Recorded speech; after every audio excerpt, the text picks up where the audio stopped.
Bonjour et bienvenue à tous, je suis ravi de vous retrouver. Bonjour. Bonjour. On se retrouve dans Le Point, une émission qui parle d'actualité.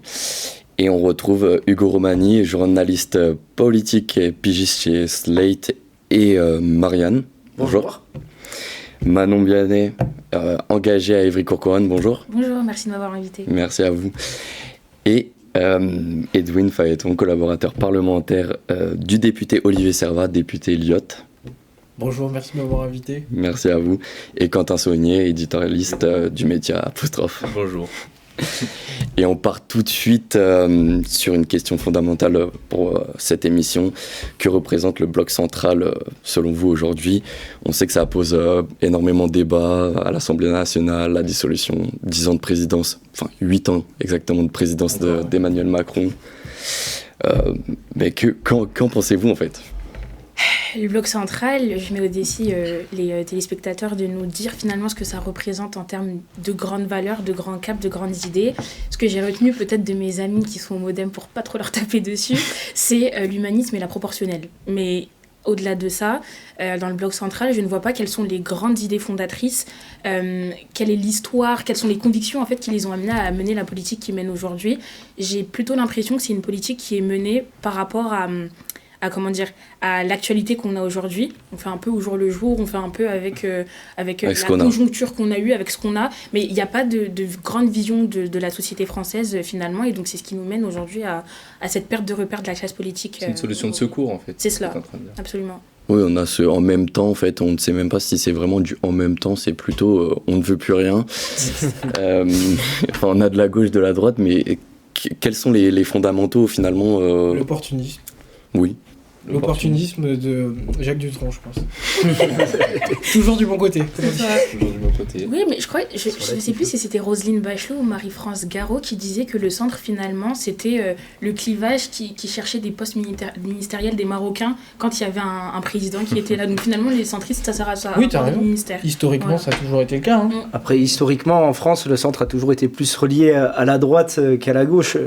Dans l'histoire politique, il n'y a que entre 88 et 93 où le centre a gouverné avec la gauche. Sinon, quasiment totalement, 2012, la droite a gouverné avec le centre. Je rajouterais en 2012. C'est Bayrou qui fait le super cadeau à François Hollande de rejoindre, on va dire, une partie de la gauche. Je me permets de vous corriger, c'est Bayrou qui a une initiative personnelle de soutenir François Hollande pour le second tour. Le Modem ne soutient pas François Hollande. C'est une initiative seulement, c'est une consigne de si on retrace François Bayrou, j'ai envie de dire, sans vous corriger également, étant donné qu'il en était le président à contester depuis déjà, je pense, autant de décennies que je suis sur cette terre. Le Modem, c'est Bayrou finalement. Voilà, après. on va dire que... il sort de Valéry Giscard d'Estaing, donc exactement. La suite logique finalement. Bon. Parce qu'à l'époque, au Modem, il y avait... 88-93, ils ont gouverné avec la gauche ? Oui, en fait, en 88-93, la gauche, le PS avait une majorité relative, et il y a eu ce qu'on a appelé l'Union du Centre. C'était un mélange de centristes et de rocardiens, donc des personnalités plutôt au centre-gauche. Et donc pour rebondir, il n'y a aucune identité politique finalement. Enfin, pour le bloc central, on a de la droite, de la gauche et on fait un gros mélange. Le bloc central de 2025, j'ai envie de dire, il est central. Enfin, moi, quand j'entends Laurent Wauquiez se dire on va voter avec les macronismes, excusez-moi, Laurent Wauquiez qui était plutôt la branche très à droite, ultra-conservateur des Républicains. C'est ça.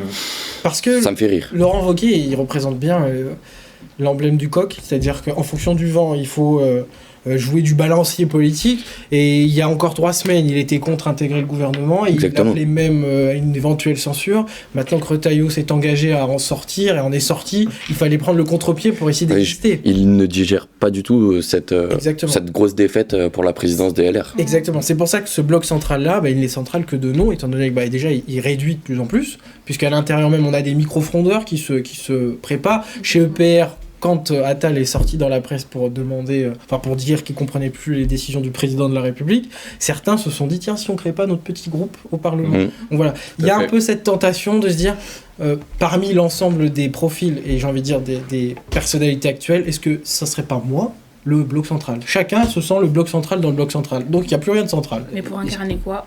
On ne sait pas.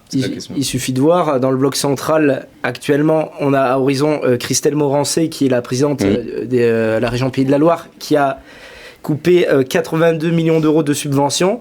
Et à côté, on a un gouvernement, on a des personnalités politiques Renaissance quand ils étaient au pouvoir, pendant la crise du Covid, qui ont mis en place ce qu'on appelait le quoi qu'il en coûte. Donc c'est totalement deux thèses qui sont opposées.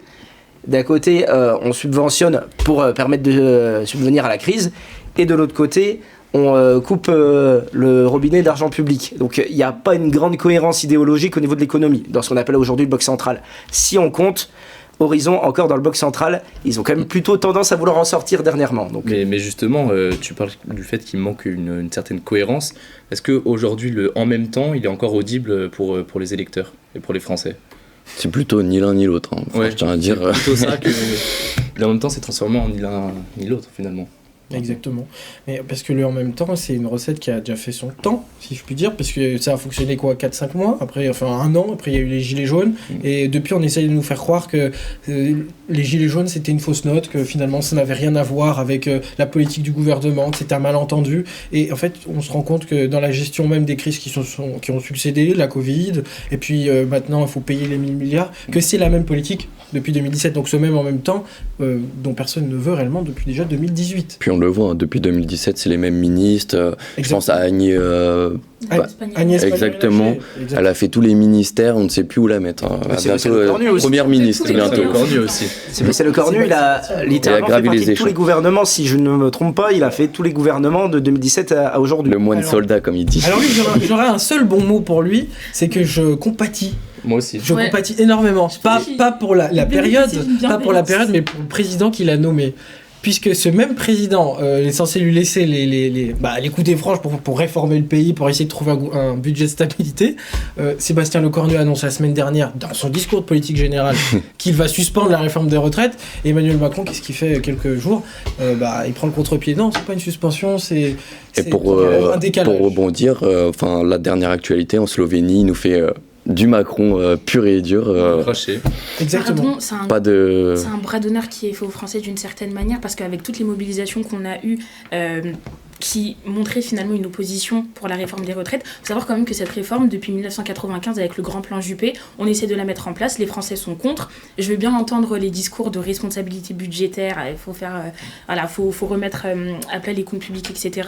Mais il y a un moment donné, il va falloir trouver une solution. Si les Français ne sont pas d'accord, en fait, qu'est-ce qu'on fait ? On continue à leur faire un bras d'honneur constant, éternellement. Enfin, il faut qu'on trouve véritablement une solution en fait sur ce sujet-là, sans mépriser les Français, parce que finalement venir leur dire, en plus quand on est à l'étranger, que finalement en fait la réforme des retraites est juste décalée dans le temps, mais qu'en soi elle va quand même être promulguée. Enfin, Il a fait que révéler le poteau rose. c'est ça. Le poteau rose, c'est qu'en réalité, on peut pas faire plus que ce qu'ils ont proposé réellement actuellement. Sinon, leur bloc central, comme je disais, qui n'existe plus, exploserait radicalement. Là, pour vous, ils sont dans une impasse aujourd'hui ?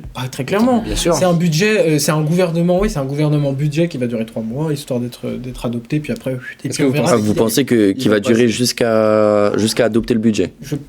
Je pense qu'on nous fait une Barnier Bayrou 2, là, on est en train d'essayer on a réinventé la recette, 3. et on est en train de... C'est ça, oui, c'est ça. On est en Le train- Cornu 3 bientôt, peut-être. Exactement. Mais le Cornu sera là jusqu'en 2035, je pense. J'ai une prédiction.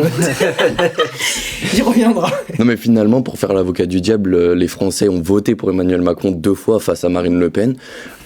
Est-ce que... J'ai voté Emmanuel Macron face à Marine Le Pen. Mais Je pense est-ce qu'il y a que vraiment une Attends, vocation derrière? Enfin, je veux dire, les limites, on les a vues dès la crise des Gilets jaunes avec Édouard Philippe. Ce même Édouard Philippe qui est maintenant qui demande au président une élection anticipée. Qui est une très mauvaise idée d'ailleurs. On Exactement. ne demande pas une élection anticipée dans une période où la crise déjà est fabriquée. Parce que c'est une crise politique, hein, c'est pas une crise sociale. Là, c'est une crise politique. Le Parlement était un peu immobilisé. Emmanuel Macron a voulu faire peur. Donc il a activé ses leviers. Bayrou était dans une impasse. Il a voulu faire peur aussi. C'est une crise politique. Mais Bayrou a Marine pris n'était ses pas dehors. responsabilités Il a avant Emmanuel On Macron. va dire que c'est tragique en même temps. Oui, c'est tragique et comique parce que la réalité c'est que peu importe la situation, oui, il y aurait eu un mur. On propose pas 44 milliards d'économies à un Parlement bien sûr, aussi fracturé. c'est sûr. Aussi fracturé, c'est pas possible.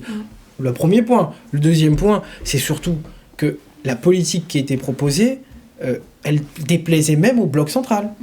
Donc C'est ils vrai. étaient dans une impasse qui était double. Donc la seule vocation qu'ils ont, c'est à gouverner seuls. On voit bien qu'à gauche, Exactement. ça se cristallise en ce moment même. À droite, on a testé avec Barnier 3 petits mois et puis s'en va. Le truc, c'est que gouverner seul pour combien de temps, quoi ? Est-ce que ça va être Franchement, durable ?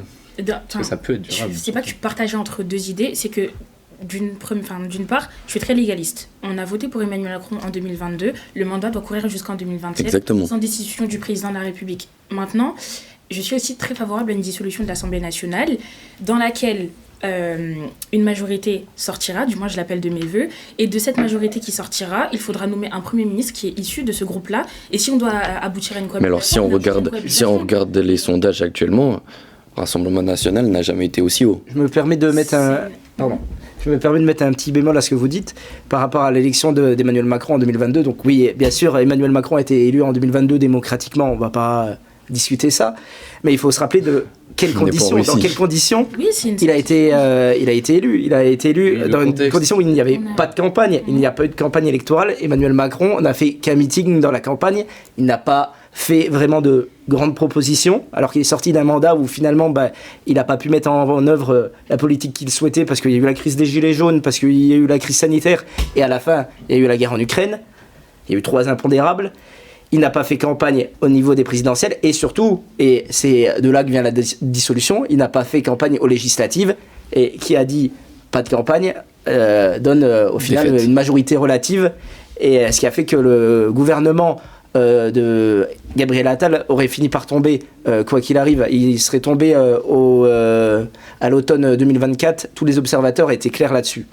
Et pour vous, au-delà du mouvement macroniste, est-ce qu'il y a un avenir centriste en France ou après la période Macron, ça sera fini? Il faut se poser la question déjà si on avait un passé centriste, il n'y en avait pas. Donc je veux dire, Jean-Louis Borloo n'a jamais été une grande figure de la politique française. Il a été ministre sous Sarkozy, etc. Mais Jean-Louis Borloo. C'était pas le même centre qu'aujourd'hui. Oui, exactement. C'est pas le même centre. L'UTI. Borloo, on était très jeunes. Il a marqué les esprits, je pense notamment avec le Grenelle de l'environnement, je crois que c'était en 2007, enfin début du quinquennat Sarkozy. Oui. C'est 2009. Ça a marqué, on est d'accord. Après, il a fondé l'UDI, enfin c'est arrivé à peu près en même temps, et la suite politique a été ce qu'on avait vu en fait, c'est que finalement, un mouvement centriste, c'est un mouvement de gestionnaires. C'est un mouvement de pas trop vite le matin et on s'arrête l'après-midi, puisqu'il faut faire en sorte que la machine roule et tourne. Donc je ne parierai pas sur un mouvement centriste à l'avenir. Pourquoi ? Parce que j'en ai été un militant politique. J'étais militant d'Emmanuel Macron de 2018 à 2022 et j'ai vu en fait finalement d'énormes contradictions qui sont inhérentes. C'est que ce sont des mouvements qui aspirent à gouverner, on est d'accord, mais qui aspirent pas à transformer la société et le pays, ils aspirent à la gouverner telle qu'elle. Je ne m'avancerai pas pour expliquer les raisons, puisque sinon on partirait pendant des heures. Mais voilà, il y a des grands intérêts dans notre pays, et ces mouvements-là aspirent aussi à les manœuvrer, les gérer. Je reviens là-dessus, pour 2027, on voit Édouard Philippe, Gabriel Attal. Pour les centristes eux-mêmes, il y a un avenir. Mais où ? La même politique qu'Emmanuel Macron ou... Chevalier par-ci par-là. Mais j'ai l'impression que c'est plus une opposition au Rassemblement National aujourd'hui. Alors que ce que demandent vraiment les Français, et c'est l'une des raisons pour moi pour lesquelles les extrêmes, en tout cas les partis très radicaux, font une telle percée, c'est que les Français demandent de la rupture. Et pour moi, ils demandent de la rupture depuis le premier mandat il n'en a fait qu'un seul, de Nicolas Sarkozy. Les Français demandent un véritable changement. Et quand on regarde au fond, c'est pas très difficile de déceler les sujets sur lesquels les Français... Les gens veulent du pouvoir d'achat et de la sécurité. C'est aussi simple que ça. Les sondages, ça fait plusieurs années déjà que c'est toujours les mêmes. Et en fait, mais on le voit sous la présidence Macron. Regardez le Louvre. Le Louvre n'est même plus sécurisé. Enfin, je veux dire, c'est quand même une image. J'aimerais tellement accuser Emmanuel Macron du Louvre. L'intelligence artificielle s'en échappe. En vrai, je suis d'accord, puisque structurellement, c'est aussi la suite logique des coupes budgétaires à tous les ministères et tous les budgets qui nous ont précédés ces dernières années. Emmanuel Macron n'est qu'un continuateur d'une politique publique qui vise à faire en sorte que la rigueur budgétaire soit notre seul cap. Mais j'ai envie de dire, les Français, ils rêvent pas de rigueur budgétaire, ils rêvent pas d'austérité. Non, ils rêvent de grandes idées. La France, c'est un peu justement de grandes idées. Il y a aujourd'hui, malheureusement ou heureusement, selon où on se place, 2 partis qui proposent une vision et un projet pour la France, c'est la France Insoumise et le Rassemblement National. Exactement. Les autres partis, c'est les 2 seuls partis prêts. Pas de projet. Je me permets un bémol également. La France Insoumise a effectivement un projet. a effectivement un projet, parce que c'est un projet qui est mûri de longue date, hein, c'est quand même une doctrine politique qui est issue du Parti Socialiste, voilà, il y a quelque chose, voilà, on a essayé de prendre la gauche du PS et d'en faire quelque chose de solide. Par contre, pour ce qui est du Rassemblement National, on a plutôt affaire à des toupies qui s'amusent depuis 2017 à changer de position. Passé un temps, ils étaient pour le franc, puis ensuite ils se sont dit non, finalement. Bien sûr, mais c'est les seuls qui mettent des idées dans le débat avec la France Insoumise. Est-ce que quand on écoute Raphaël Glucksmann, par exemple, on l'entend donner des idées? Est-ce qu'on entend Raphaël Glucksmann donner des idées? Est-ce qu'on entend Édouard Philippe? Est-il vraiment de gauche, Raphaël Glucksmann? C'est la première qui est candidat à l'élection présidentielle? Édouard Philippe, il veut qu'on travaille jusqu'à 67 ans. C'est fantastique. D'accord. Non, le vrai sujet, déjà, pourquoi moi je souscrirais particulièrement à ce qu'il dit, c'est que quand on regarde le NFP, finalement, le programme du NFP est en fait le programme de la France Insoumise. Bien sûr. Et quand on voit, il y a le grand débat aujourd'hui de l'union des droites, etc. Les Républicains, aujourd'hui, ça représente plus grand-chose. Mais 5%, ça représente rien du tout. C'est le Rassemblement National qui va être majoritaire. Est-ce que vous pensez que la droite va réussir à s'unir un jour? Jamais. Mais moi, je l'espère pas. Économiquement, ils ne sont pas du tout ensemble. Déjà, on parle de rien ne va. Pour moi, il y a trois types de droite qui existent en vrai. Il y a une droite conservatrice réactionnaire qui peut être incarnée par un Retailleau qui vire quand même vers le Rassemblement National. On a une droite des orléanistes un peu libérale, donc c'est la droite de l'argent, c'est la droite. Mais il y a surtout une droite opportuniste aujourd'hui. Il y a une droite opportuniste, mais ça pour moi il y en a dans tous les partis. Et il y a une droite aujourd'hui qui, et je pleure le fait que cette droite disparaisse finalement, ou en tout cas elle a essayé de rejoindre le macronisme, c'est la droite sociale, c'est le gaullisme social finalement. Aujourd'hui des gaullistes sociaux, on en voit qui sont un peu éclatés par-ci par-là. Qui incarne le gaullisme social? Moi je vois quelques personnages. Aurélien Pradier, je vais voir Dominique de Villepin, je vais en voir quelques-uns par-ci par-là. J'entends des propos d'Henri Guénaud qui tendent vers cette droite sociale-là, qui était incarnée aussi à l'époque par Philippe Séguin. On a eu Jacques Chirac qui a essayé de le faire. On avait Jacques Chaban-Delmas aussi après la présidence de Georges Pompidou qui essayait d'incarner finalement ce gaullisme social où on veut de l'ordre certes, mais en fait on se calque encore sur la volonté des Français, c'est d'avoir du pouvoir d'achat pour avoir une bonne éducation, pour pouvoir payer son logement de manière décente, pour pouvoir avoir accès à une santé qui soit décente aussi. C'est tout ce que les Français demandent finalement en fait. Et la réalité des choses, c'est que malheureusement ils en sont même pas à ce niveau-là d'exposition. Pourquoi ? Parce que la droite, comme tu dis bien orléaniste, leur a fait un beau coup dans le doigt, elle le fait depuis plus de 50 ans maintenant, c'est qu'elle a choisi de troquer les intérêts français, une indépendance nationale, une indépendance, j'ai envie de dire, une force de frappe nationale forte. Je suis pas souverainiste comme pourrait l'être Dupont-Aignan ou Asselineau, etc. Mais il y a quelque chose sur lequel je suis attaché, c'est l'indépendance. Et cette droite-là y a renoncé parce que c'était beaucoup plus simple de faire des affaires quand on pouvait faire un peu de libre-échangisme à droite à gauche, mêler les intérêts à droite à gauche, et on a perdu une sorte de colonne vertébrale qui était propre à la France. La troisième voie gaulliste, elle n'existe plus. Elle a été bradée. Et même la souveraineté, la souveraineté, on voit cette perte de souveraineté. La présidence de Macron se résume à ça aussi. La présidence de Macron, c'est l'apothéose de cette mutation entre une gauche d'accompagnement qui a accompagné ce marché un peu fou, et une droite qui veut continuer de faire, excusez-moi le mot, mais de l'argent sur une situation catastrophique sur les crises. Le capitalisme fonctionne grâce aux crises. Est-ce que pour vous, aujourd'hui, les LR sont l'héritage du RPR ? Ah non. On en est bien éloigné. Franchement, il y a un grand écart entre les deux. Non, je pense qu'ils ont été déshérités, même, j'ai l'impression. Parce que après, les LR, au début, sous Nicolas Sarkozy, ils tenaient quand même des idéologies. C'était Fillon qui était pressenti pour 2017. On connaît l'affaire des cravates, des chemises. Mais il y avait déjà cet aspect très libéral. Mais François Fillon est très conservateur aussi. Le sujet, là où, la raison pour laquelle moi je considère que c'est ni proche du RPR ni de l'UMP finalement, quand on demande aujourd'hui aux responsables des Républicains quelle est la différence par exemple avec le Rassemblement National, j'entends de partout, c'est le programme économique. Mais ça signifie quoi ? Ça veut dire que sur les valeurs, vous êtes proche du Rassemblement National. Et en soi, sur le programme économique, même à droite et même chez les Républicains, dans tous les cas, il y a des désaccords en fait. À l'époque où il était président des Républicains, Éric Ciotti, alors bon, il a rejoint il s'est uni avec le RN après, mais à l'époque où il était président des Républicains, il disait que la différence entre les Républicains et le RN, c'était la capacité des Républicains à gouverner. C'était au moment où on n'imaginait pas encore trop le Rassemblement national à gouverner. Il s'est vite laissé il très vite. Mais il y a des gens qui sont restés chez les Républicains aujourd'hui qui pensent comme lui. J'en suis persuadé. Il y a plein d'électeurs d'ailleurs des Républicains qui appellent aujourd'hui à une union des droites. Mais pourquoi justement il y a des électeurs qui y appellent ? C'est que aujourd'hui, c'est un peu le même constat finalement, le même diagnostic qu'on fait pour le bloc central. Quelles sont les grandes idées des Républicains. Quelles sont les grandes convictions? Pourquoi est-ce que les Républicains se battent? En fait, on ne comprend pas. Et donc, finalement, j'entends souvent... Mais ils sont 50 et ils pensent être à l'ancien temps de la présidence de Sarkozy. Etc. Oui, d'accord, vous avez gouverné, mais enfin, c'est pas ça qui nourrit les Français C'est chaque peut-être justement jour, cette incapacité à répondre à ta question qui fait qu'aujourd'hui, il n'existe quasiment plus. Exactement. C'est sûrement ça. C'est le vrai sujet. Et aussi, il y a un emballement populaire qui donne beaucoup plus de visibilité à des pensées populistes. C'est vrai.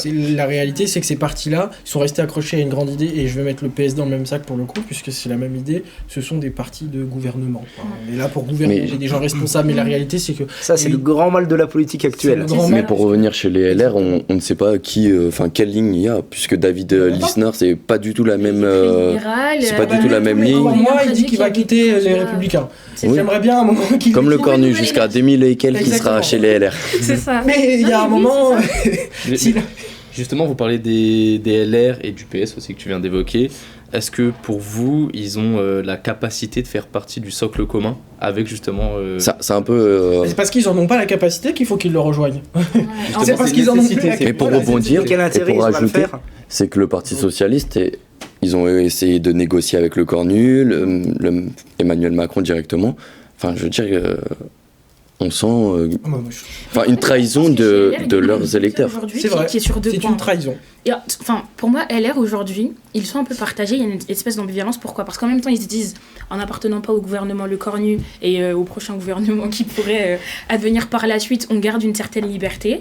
Mais en même temps, pour défendre un bilan, pour envisager les élections de 2027, il vaudrait potentiellement mieux être dans un gouvernement pour dire, oui, mais regardez, même si on était chez Macron, nous, nos idées, c'est ça. On a fait descendre l'immigration, l'immigration clandestine, etc. Ils veulent présenter une certaine fiche pour dire, oui, mais on fait quand même des choses. Sauf qu'en fait, les Français aujourd'hui, encore une fois, ils ne sont pas dessus. Et ils ont du mal à le comprendre. C'est vrai. Je suis complètement d'accord. Et pour rebondir sur ce que vous disiez, c'est une trahison des électeurs, pour revenir sur le Parti Socialiste, c'est une trahison des électeurs du Nouveau Front Populaire, puisque ce programme était un programme d'opposition et de volonté de gouverner aussi. C'est un programme pour gagner. C'est un programme qui a été édulcoré quand même sur le programme de la France Insoumise. Ils se sont mis d'accord en même pas 3 jours. Bon bref, ils avaient échafaudé quelque chose d'assez carré, qui a été même validé par beaucoup d'économistes. En décidant, là, à la débeauté d'appeler Emmanuel Macron, ce qu'a fait Olivier Faure et puis après Sébastien Lecornu, c'est un peu une négation des 1 an et demi de combat dans l'opposition. Ouais. Et j'ai même envie de dire, je le prendrais moi personnellement comme déshonorant de la part des oppositions que j'ai combattues, d'entendre que je suis quelqu'un de fiable. Parce que c'est ce qu'Emmanuel Macron dit d'Olivier Faure. Il dit que c'est une personne fiable. Moi, si Emmanuel Macron pense ça de moi alors que je suis dans son opposition, je me poserai des questions. Je me remettrai en question. On a l'impression en fait que le PS cherche à brevet de respectabilité. Il court après ça depuis maintenant un an. Après les derniers retraités qui votent encore pour le Bloc Central ou EPR. Et qui sont repoussés par... que la France Insoumise repousse. J'insulte pas les électeurs, mais la réalité des choses, c'est que sociologiquement, excusez-moi, les sujets qu'ils nous proposent sont pas des sujets qui nous parlent à nous tous autour de la table, mon Dieu. On ne prend pas notre retraite dans 1 an et demi. Pourtant, c'est le sujet qui nous accapare tous. J'ai l'impression... Moi, personnellement, j'ai 3 enfants. On me parle pas de mon avenir avec mes enfants. On me parle de ma retraite. Mais ma retraite, je suis même pas sûr de pouvoir la prendre. Donc, j'ai envie de dire... Le débat actuel, il n'est pas placé au niveau des attentes réelles de la France, qui est fracturé. Hein. Là, on a un focus sur les retraites, on a un focus sur les économies, etc. Et c'est un avenir... Le niveau de déconnexion semble total. Et c'est pour ça qu'il y a de plus en plus de gens qui rejettent la politique. On le voit dans les derniers sondages. Il y a eu un sondage qui a été fait par le Cevipof cette semaine, qui montre la défiance de plus en plus importante des Français envers les partis politiques. Il y a 10% des Français qui ont une confiance absolue aux partis politiques. Des Français et des élus locaux aussi. On voit de plus en plus de maires qui redonnent leur carte aux partis auxquels ils appartenaient avant et font chevaux tout seuls. Enfin, ils vont tout seuls maintenant sur les élections parce que finalement, que représentent les partis aujourd'hui en France en fait? C'est vrai.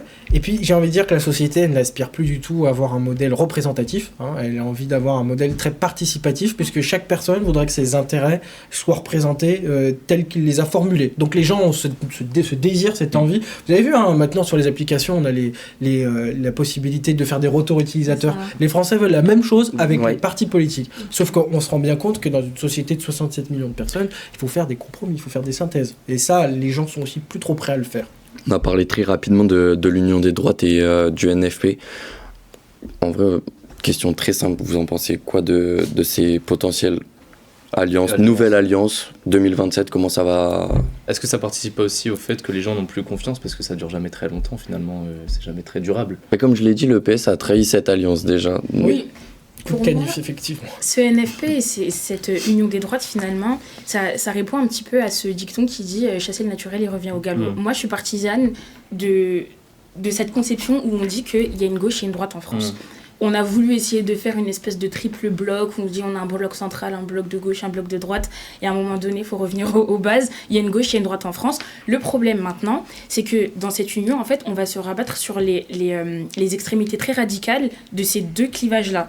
Au niveau du NFP, on l'a vu, hein, on va se baser sur un programme qui vient de la France Insoumise.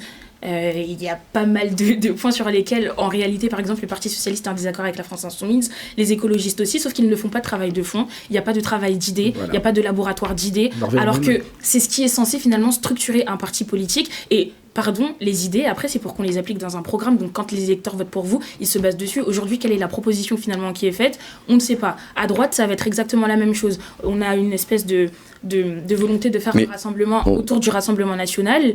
Mais enfin, comme je vous ai dit, on va se retrouver avec 4 candidats de gauche et 4 candidats de droite, et la finalité, c'est que on va se retrouver encore comme en 2017 et 2022 avec un candidat plutôt mesuré. Enfin, si on a un seul candidat pour le bloc central, c'est pas forcément évident. Oui, là, c'est la guerre. J'ai l'impression qu'il va y avoir pléthore de candidats du bloc Pour finir central. ce débat, est-ce que vous voyez qui pour 2027 qui incarnera justement ce bloc central? Oula, alors j'ai pas une boule magique. Pour vous, J'ai un petit on va pronostic. faire de la un voyance. petit pronostic. Mais au deuxième tour, on aura un candidat RN, potentiellement. Très potentiel. Oui. Ça, C'est sûr. fort probable. Ça dépendra aussi du nombre de candidats qui va se présenter en réalité. Hein. Ça va dépendre. Mais Sarah Knafo aujourd'hui représente rien du tout. Mais Éric Zemmour a piqué 7% à Marine Le Pen, ce qui lui a fait assez peur.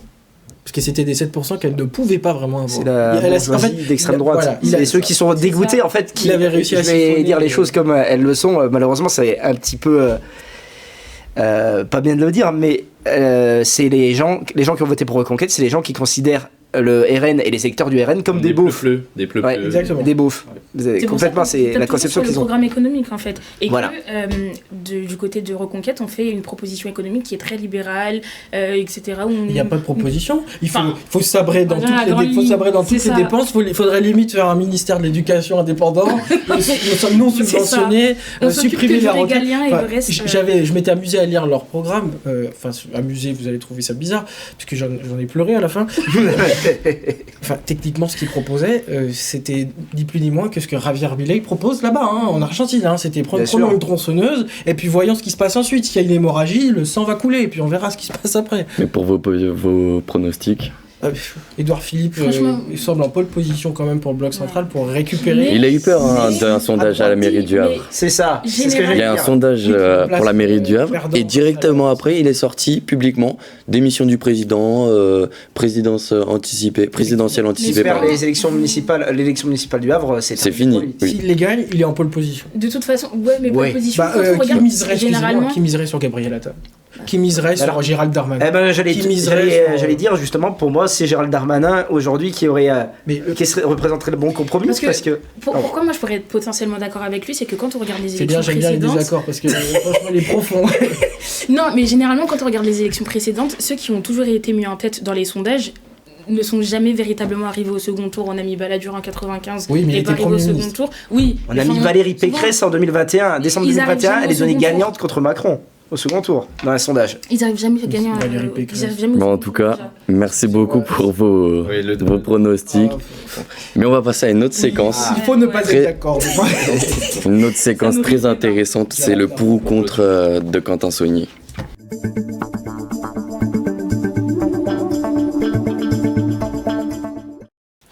Est-ce que vous êtes prêts? Parce que là, il va falloir être encore plus dynamique que ce que vous étiez déjà. On est chaud patate. Je rappelle juste les règles pour ceux qui nous regardent. Donc, pour ou contre, il faut évidemment répondre par pour ou par contre. Vous avez un le petit droit développement. Une phrase de développement, pas plus, le temps presse. Est-ce que vous êtes prêts? Ouais. Allez. On va répondre dans cet ordre-là, comme ça. Pour ou contre un second tour Mélenchon-Le Pen au présidentiel? Moi, je suis journaliste, donc je vais dire Joker, mais je pense que ça donnerait une grande clarification sur le clivage gauche-droite. Contre. J'aime pas la radicalité des extrêmes, c'est pas pour moi. Parce que Jean-Luc Mélenchon n'est pas d'extrême gauche radicale. Ça me fait une super transition. Pour ou contre le fait de dire que les extrêmes sont un danger pour le pays? Contre, c'est la négation de la pensée politique. C'est quoi la question déjà? Pour ou contre le fait de dire que les extrêmes sont un danger pour le pays? Oui, c'est un danger, c'est évident, parce qu'on prend une mesure pour dire que c'est la solution à l'extrême droite, c'est de réduire l'immigration, et l'extrême gauche, enfin, en tout cas chez LSI, c'est de dire qu'on doit passer à la 6ème République, et c'est ça qui est censé régler tous les problèmes des Français. Contre, encore une fois, puisque ça rejoint ce que je disais avant, l'extrême De la gauche, transition. c'est pas la France insoumise. Pour ou contre une dissolution de l'Assemblée nationale? Pour, mais je suis pas certain que ça va vraiment arranger le problème. Je suis pas certain qu'on aurait une majorité. Pour. Pour moi, Clair, ça... net, Ouais, précis. pour, à condition que par la suite, le président de la République choisisse un Premier ministre qui est issu de la force d'opposition. Du groupe qui sera majoritaire. Contre, car toutes les projections montrent, ça changera rien. Ça changera rien dans tous les Et cas. j'ai trop peur que excusez-moi, hein, ce qui va devenir, c'est que ça va créer, je pense, des tensions dans la société. Le Cornu Ça 3. change rien. Voilà. Eh ben, En revanche, des sites. Alors là, vous êtes parfait pour les transitions. Pour ou contre un troisième gouvernement, le Cornu? Si jamais il se fait censurer, contre. Contre, faut écouter la volonté des Français à un moment donné. Contre évidemment. C'est déjà le gouvernement Le Cornu devrait même pas exister. Donc, On reste sur les gouvernements. Pour ou contre un gouvernement technique, donc à savoir un gouvernement d'experts en leur domaine? Contre, parce que là aussi c'est la négation de la pensée politique et là les Français sont un peuple éminemment politique. Copier-coller. Copier-coller. Copier-coller. Copier-coller aussi. je suis entièrement d'accord. Et du coup, la petite phrase de complément, j'ai horreur des experts. C'est-à-dire experts en quoi? Ils font des technocrates, mais en Il faut fait... ils sont déjà nommés, il faut au moins qu'ils aient quelque chose d'intéressant à dire et à faire. Pour ou contre l'utilisation de l'article 16 de la Constitution si la situation devient un peu plus grave? Contre, on n'est pas en période de guerre, c'est fait pour ce cas-là. L'utilisation de l'article 16, ça donnerait de l'eau au moulin des insoumis qui veulent la destitution d'Emmanuel Macron. Et je tiens à rappeler que seul le général de Gaulle l'a utilisé. Sur la guerre d'Algérie. Sur la guerre d'Algérie, il y avait le contexte. Non, contre, parce qu'utiliser l'article 16, finalement, ce serait encore se cacher et essayer de diriger le pays avec soi-même et sa conscience et ne pas prendre encore compte de la volonté des Français, tout simplement, qui montent le son à chaque fois. Contre, parce que constitutionnellement, ça permet pas de gouverner, l'article 16. Hein. C'est un état de crise, un état de limite de guerre. Et contre, doublement, parce que le seul qui l'a utilisé, c'était le général de Gaulle. Et on n'a pas de généraux putschistes encore. Donc ça va. Pas encore, l'OAS. Pas encore. Il n'est pas présent. Pour ou contre un retour de Macron en 2032? Pourquoi pas s'il vient avec un programme et qu'il fait campagne sur son programme, pas comme en 2022. On sent que c'est pas le même avis. Franchement, je dirais contre, sauf s'il a réussi à clarifier s'il est de gauche ou de droite et qu'il vient avec un programme qui va vraiment dans la ligne de la priorité. On sentirait vraiment l'usure du pouvoir. Moi, j'en ai pas grand envie de revoir sa tête à l'Élysée. J'ai pas trop envie. Contre. Contre. Et j'ai rien à dire. Okay. Simple, net. Pour ou contre un système à la proportionnelle? Ça dépend. Ça dépend de quel système à la Ça proportionnelle. fait beaucoup de jokers là. Quand même. Ouais. Alors, je vais dire pour, et moi je suis pour une proportionnelle intégrale qui D'accord. donnerait la voix au plus petit parti. Avec Bah, pas de prix mais majoritaire. contre. Mais contre de manière absolue, parce que par un système proportionnel, en fait, franchement, déjà qu'on voit qu'il y a certains élus qui sont un peu éloignés des circonscriptions dans lesquelles ils sont élus, ça va encore leur donner le gage de ne pas faire de la politique Il y a le Sénat directement pour ça. avec... comment? Il y a le Sénat pour ça. Non, moi je suis... Il y a pas de L'ensemble débat est de- désaccord. Non. Et enfin, Contre, la proportionnelle, c'est comme la 6ème République ou comme je ne sais quoi d'autre comme proposition, ça ne réglera rien. C'est juste les règles du jeu. Quand on joue au Monopoly, quand on change les règles, ça va pas changer la on même peut changer quand même les rapports de force. Et le résultat reste le même. J'ai envie de dire, encore une fois, ce sont des règles. Il en reste encore deux. Pour ou contre une plus grande représentation des sujets ultramarins dans la politique française? Bah, bien sûr, pour, à 100%. On n'en parle pas du tout, ne serait-ce déjà pas à l'Assemblée, mais même dans les médias, on n'en parle pas. On n'en parle jamais. C'est pour ça que je pose cette question aujourd'hui. 10 fois pour, parce que quand on parle souvent des sujets ultramarins, c'est vraiment en surface. Et oui, c'est toujours pour dire oui, mais il faut quand même garder en tête qu'ils sont français comme les autres, blablabla. Oui, je pense qu'ils en sont conscients. Maintenant, le vrai sujet, c'est d'aller sur les sujets de fond. On a des sujets de pouvoir d'achat, de vie chère dans les Outre-mer, qu'on traite vraiment les sujets dans leur profondeur. Pour, Le mieux placé pour en parler en plus ici. parce que justement, les Outre-mer sont quand même des territoires qui ont 2 fois plus de précarité qu'en Hexagone. Donc les sujets sont deux fois plus importants en termes d'intensité, et c'est quand même dommage, alors qu'ils représentent 15% à peu près de nos électeurs en France, tout compris, hein, même ceux qui habitent en Hexagone, qui ne soient pas écoutés et compris. Et enfin, on en parlait tout à l'heure, pour ou contre la candidature de Dominique de Villepin en 2027? 100% pour, toutes les bonnes volontés et toutes les idées sont les bienvenues. 100% pour aussi. L'ordre républicain, la justice sociale, c'est des sujets qui me parlent particulièrement. C'est des sujets qui parlent aux Français qui vivent comme moi dans des milieux défavorisés dans la France qu'on dit périphérique, dans les banlieues, et c'est quelqu'un qui parle à mon intelligence. Et enfin. J'ai le droit, un joker? Allez, on en a accordé 2 ici. Allez, je peux quand même le dire. Je jugerai pas l'homme, je juge les idées, et jusqu'à présent je dirais pour, puisqu'il ne s'est pas encore présenté devant les Français, donc j'attends de voir son programme, mais pour l'instant. Très bien, merci beaucoup à tous.